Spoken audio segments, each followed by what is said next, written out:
Guys moon night के episode 1 के बारे में कम ही कुछ ऐसी चीज़ें थी जिनके बारे में ब्रेक डाउन करना या फिर बात करना ज़रूरी है। लेकिन सबसे इंपॉर्टेंट चीज़ जो हमें आर्टिफैक्ट हमें मार्क स्पेक्टर के हाथ में या फिर कह लीजिए उसकी स्प्लिट पर्सनैलिटी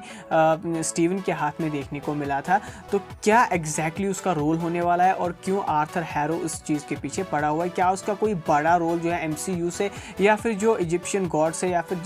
किस तरीके से वो रेजरेक्शन में क्या कोई मदद कर सकता है? तो गाइस सबसे पहले जैसा कि मैंने बताया कि आर्थर हैरो यहाँ पे फॉलोअर है एक गॉडेस, इजिप्शियन गॉडेस की, जिसका नाम एमिट है, जो कि एक्चुअली में इविल सोल्स को ख़त्म करना चाहती है और खाली वही चीज़ें जो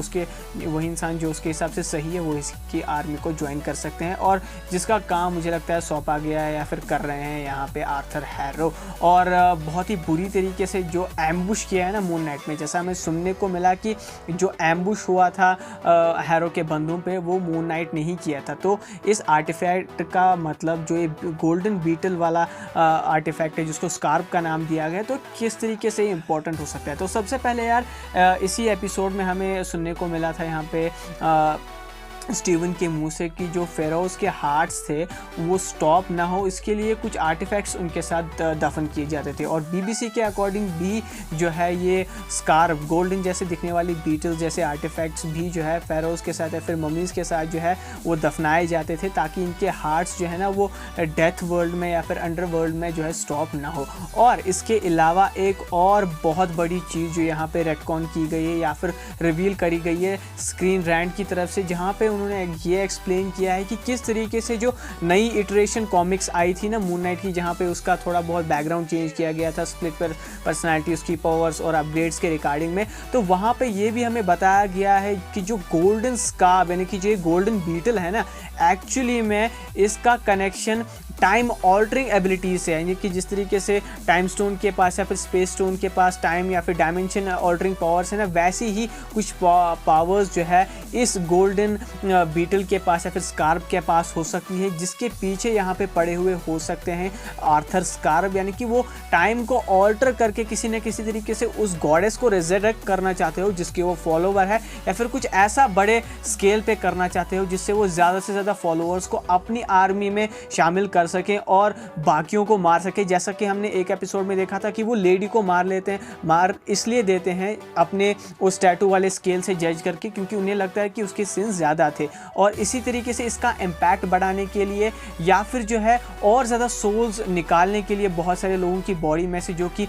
वर्दी नहीं है उनकी आर्मी को ज्वाइन करने के लिए, ताकि वो उस गॉडेस को या फिर एक बहुत ही बड़े ईविल को रेजरेक्ट कर सके, तो उस चीज़ के लिए आर्थर हैरो जो है इस आर्टिफैक्ट को यूज़ करना चाहते होंगे। और इसीलिए यहाँ पे मून नाइट ने एपिसोड 1 में उन्हें वहाँ पे उस अननोन लोकेशन पे भी एम्बुश किया था, और साथ ही साथ में ये सारी जो लड़ाई है ना मून नाइट के कैरेक्टर की जो डेवलपमेंट है ना इसी आर्टिफैक्ट के इर्द गिर्द होने वाली है। और इसका मून नाइट से भी कोई बहुत ही बड़ा कनेक्शन, और खॉन्सो जो कि एक इजिप्शियन गॉड जिसने मून नाइट को या फिर मार्क स्पेक्टर को इतनी सारी पावर्स दी है, उसका इससे बहुत बड़ा कनेक्शन होने वाला है। और एक और थ्योरी बताई जा रही है कि same altering time altering powers जो है कुछ चीज़ें जो है इसकी कैंग से भी मिलती है इस स्कार्फ आर्टिफैक्ट की। तो हो सकता है कि कैंग का रिलेशन या फिर कैंग का आना MCU में कहीं ना कहीं इस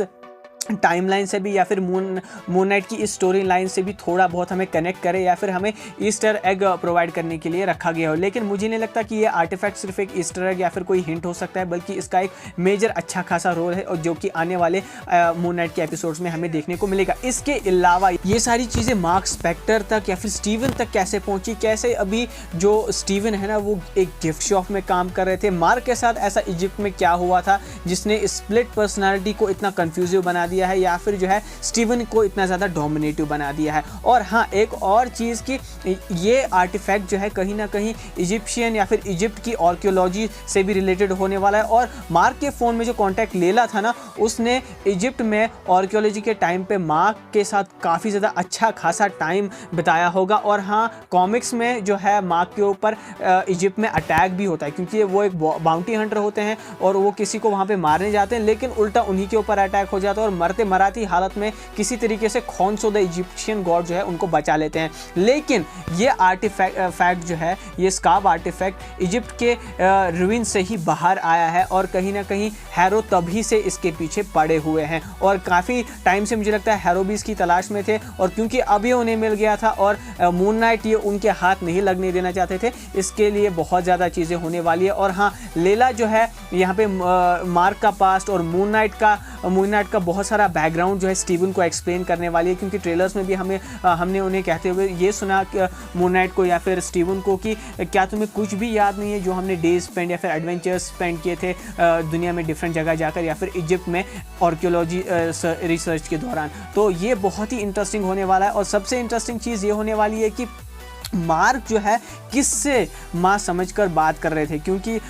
स्टीवन का जो कैरेक्टर है वो माँ से बात कर रहा था हमेशा कि आज मैं एक बंदे से मिला या फिर बंदी से मिला, वो ऐसी थी वैसी थी। तो वो किससे इतना ज़्यादा अपना हाल चाल पूछ रहे हैं, ये भी देखना बहुत ही ज़्यादा इंटरेस्टिंग होगा। और इसकी स्टोरी कहीं ना कहीं मुझे लगता है फिर से घूम फिर के खोन्सो के साथ या फिर मार्क के साथ या फिर यहाँ पे आर्थर हैरो के साथ ही आने वाली है घूम फिर के। तो गाइस, अगर आपको ये वीडियो पसंद आया हो, आर्टिफैक्ट का और क्या रोल हो सकता है यहाँ पे मून नाइट के रिगार्डिंग, मून नाइट की पावर्स है क्या, इसका कुछ लेना देना है, मुझे आप कमेंट सेक्शन में बता सकते हो। अगर आपको ये वीडियो पसंद आया तो इस वीडियो को लाइक करें, शेयर करें, चैनल को सब्सक्राइब करें। मिलते हैं आपसे नेक्स्ट वीडियो में। Till then take care and be marvellous.